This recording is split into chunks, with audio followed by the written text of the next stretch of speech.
Hello dear students, welcome to the class on Inhalation Route of Drug Administration, Practical Pharmacology. In this session, you will be going to learn about the absorption pattern, advantages, disadvantages associated with inhalation route of drug administration. So first, we'll see regarding the absorption pattern. So the absorption through the inhalation route is through extravascular system. So it is one of the example for extravascular administration where the absorption will be taking place through the respiratory system, that is through the lungs. And during the administration of drug through inhalation route, there might be some systemic absorption that can lead to side effects. So whenever the drug is given or drug is absorbed through the inhalation route, you can see that there are studies which has been shown that the amount of drug which is reaching the systemic circulation is less than 100%. But some of the studies shows that the absorption will be almost nearer to the absorption through the intravascular route. So this variation in the absorption might be because of the variation in the bioavailability of the drug. Coming to the advantages of inhalation route, the most important advantage of inhalation route is the absorption is very quick or is very rapid.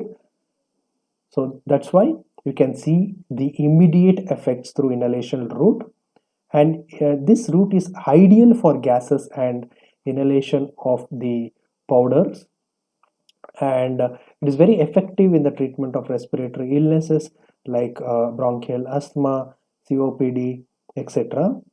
And the dose can be easily titrated, and it has got localized effect, so it produces a localized effect by targeting the lungs, and lower dose is required. So when compared to the dose which is required through the oral as well as the parenteral route, the dose required is very low in case of inhalation route.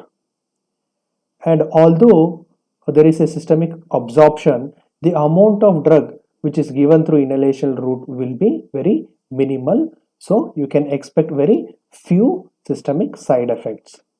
So coming to the disadvantages, so this route is one of the most addictive route because of the drug will be reaching the brain very quickly. And in some times or in some few patients, it is very difficult to regulate the dose, as well as it is very difficult for few individual for proper usage of the inhalers. So coming to the examples for inhalation route, so we have albuterol, salbutamol, ipratropium bromide, beclomethasone, budesonide, flunizolide, and fluticasone. The first two drugs, salbutamol is a beta-2 agonist, whereas ipratropium bromide is a atropine derivative. Both are used in case of treating bronchial asthma as well as the COPD. Whereas the beclomethasone, budesonide, flunisolide, fluticasone are the corticosteroids, inhalational corticosteroid, which are mainly used in the chronic treatment of bronchial asthma. So coming to the extra edge point with respect to inhalation route. So whenever the medication is inhaled, the medication will be delivered very rapidly to the target site, because reason being these drugs will be delivered rapidly across the larger surface area of the respiratory epithelium, respiratory tract epithelium, and the drug will be absorbed into the pulmonary circulation, and it enters the pulmonary vein. Finally, it will be entering into the systemic circulation. So drug will be absorbed into the pulmonary circulation and enters directly into the systemic circulation via pulmonary vein, and it bypasses the first pass metabolism. It is very important. Inhalation, through inhalation route, the drug will bypass the first pass metabolism, thereby it increases the bioavailability of the drug.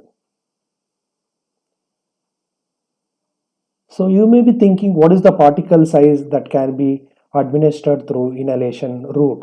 The particle size of inhaled medication will be usually around 1 to 2 micrometer for effective delivery.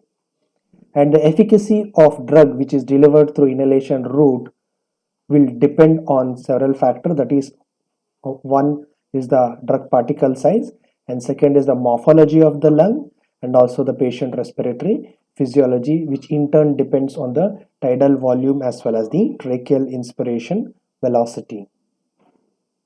So thank you. If you like this video, please do subscribe to my channel I Love Pharmacology, and do not forget to share this video. If you want to watch the other videos on routes of administration, please click on to my playlist as well as the video. Thank you.